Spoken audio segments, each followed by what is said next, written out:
ही हमने जो बताया था चालू है, हमने जो कथा कहा था भूल सुधार करना है, हमने बता दिया था। अम्बा का जन्म दूसरे जन्म में जब होगा तो विराट के यहाँ होगा। ये विराट के यहाँ नहीं हुआ था, ये द्रुपद के यहाँ हुआ था। वो शिखंडी के रूप में जन्म लेगी अम्बा। तो ये हमने कह दिया। अब ये कथा जो है शुरू हो रही है। धृतराष्ट्र और पांडु और विदुर का जन्म। तो देखिए कि है, हमने बताया था कि जो कन्याएं थी बिना मतलब ये है पुत्र के पैदा होने उनके पति जो है गुजर गए थे। तो हम बता रहे हैं अब अपन करा अपन देखिए सत्यवती ने ये कहा भीष्म से कि तुम ही शादी कर लो। कहे माता तुम्हारे सुख के लिए तो हमने आजीवन तुम्हारे सुख के लिए हमने आजीवन जो है व्रत ले लिया, अब मैं शादी नहीं करूँगा। तो सत्यवती ने व्यास जी को पुकारा। व्यास जी आए। व्यास जी ने कहा तुमने माता का कहना ठुकरा दिया क्योंकि वो तुम्हारी माता नहीं है। व्यास ने कहा वो सत्यवती जो है हमारी माता हैं, इसलिए हमें जो है उनका कहना मानना पड़ेगा।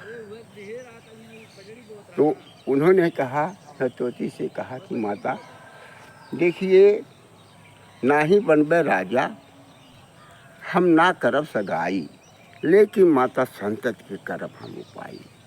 माता संतान उत्पत्ति के लिए हम प्रयास करेंगे, आशीर्वाद देंगे, लेकिन माता तुम्हें जो है महल बनवाना होगा। और महल बनवाने के बाद 1 साल के बाद हम पुष्टेष्ट यज्ञ करेंगे।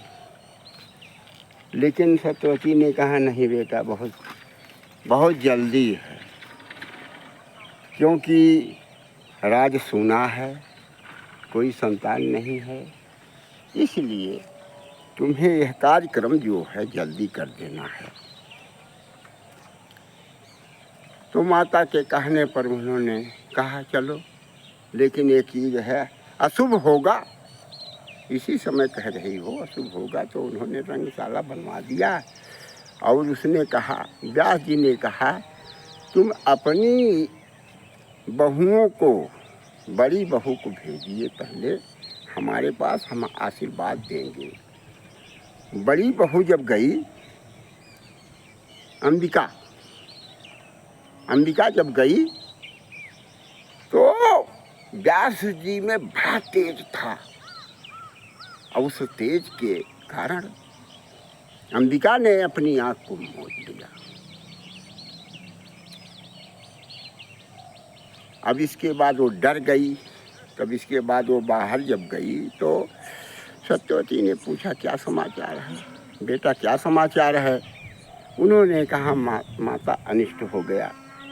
मैंने कहा था तुमसे कि 1 साल के बाद ये अनुष्ठान मैं करूँगा, लेकिन तुमने तत्काल ही यह कह दिया। लेकिन जो बड़ी बहू आई थी उसने मेरे भय से कांप उठी। अब उसका लड़का जो होगा जन्मांध होगा। कहें तब तो ये बड़ा अशुभ है, कहें पुनः भेजिए उसी बहू को अपने। सत्यवती ने कहा कि बहू जाओ। कहें मैं नहीं जाऊंगी, मैं उनसे बहुत भयभीत हूँ, इसलिए नहीं जाऊंगी।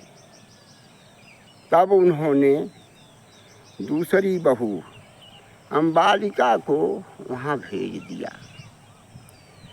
जब अम्बालिका गई वहाँ तो वह जो है बहुत डर गई, पीली हो गई और उन्होंने कहा पुत्रवती भव। तब बाहर चली गई। अब फिर आप सत्यवती जी आई और कहें बेटा क्या समाचार है। उन्होंने कहा अब की बार भी समाचार कोई ठीक है नहीं।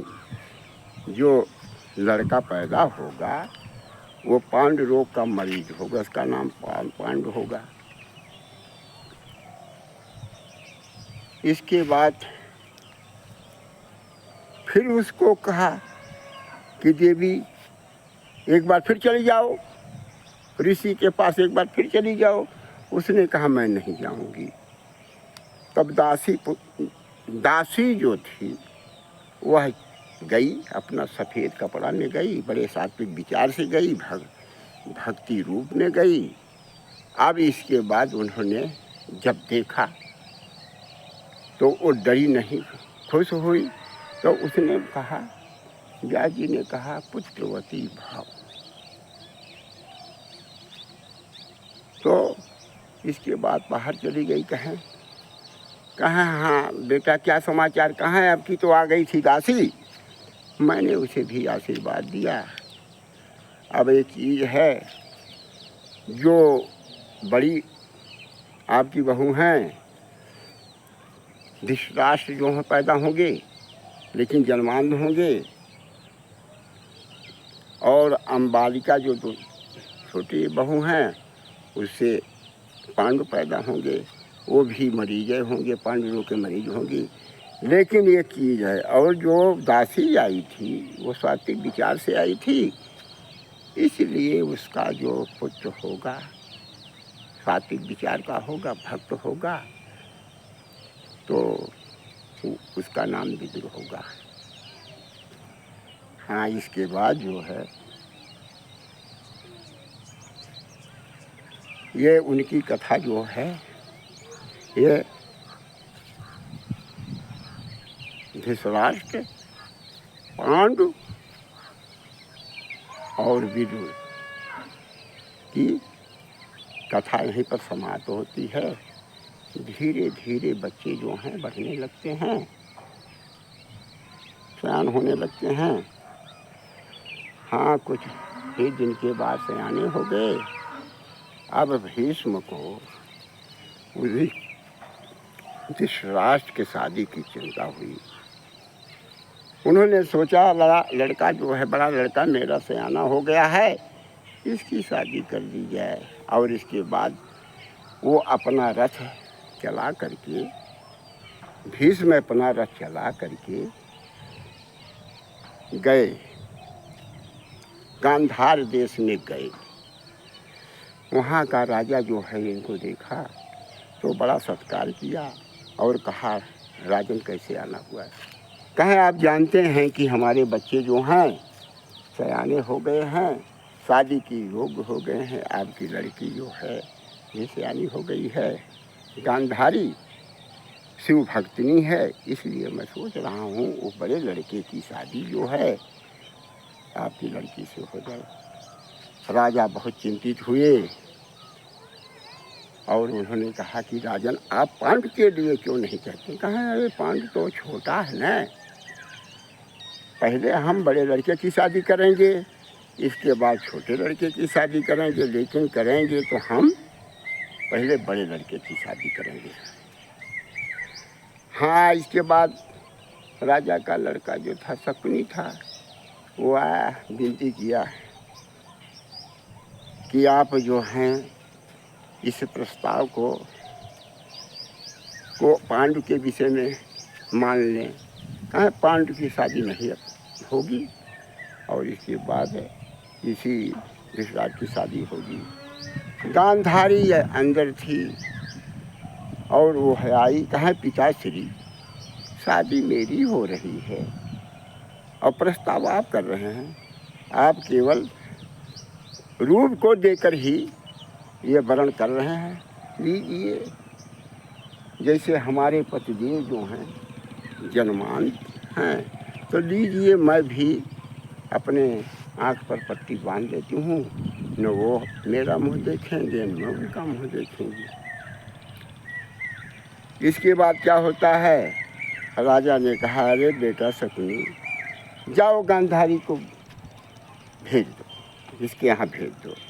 अब शकुनी जो है उसने सोचा कि मेरे बहन की शादी जो हो रही है कि अंधे से हो रही है, यह मुझे बर्दाश्त नहीं है। मैं जो है जाऊंगा पिता श्री, जरूर जाऊंगा, लेकिन समझ लीजिए इसके जितने भी पुत्र होंगे लड़ाई करा करके मरवा डालूंगा। और एक चीज हो सकता है कि मैं पुनः जो है यहाँ नया हूँ, अपने को समाप्त करके ही आऊँ। यह कथा यहीं पर समाप्त कर दी जाती है। बोलो परम पूज्य देव की जय। कहाँ कहाँ सुनाया भैया राजेश कुमार सिंह के हम पे उनसे लावत रहा तो सब यही बात है, रात रहे देख लो गया बस जाए पर में चली जाता है गाँव में कुछ ये घरे कुछ और पर करम दे दे, हम दे देते ये देखा आया पक्की ना। हाँ हाँ हाँ एकदम जा देख ले काट के देख ले, सही बात चला नहीं है। बाटी तब तक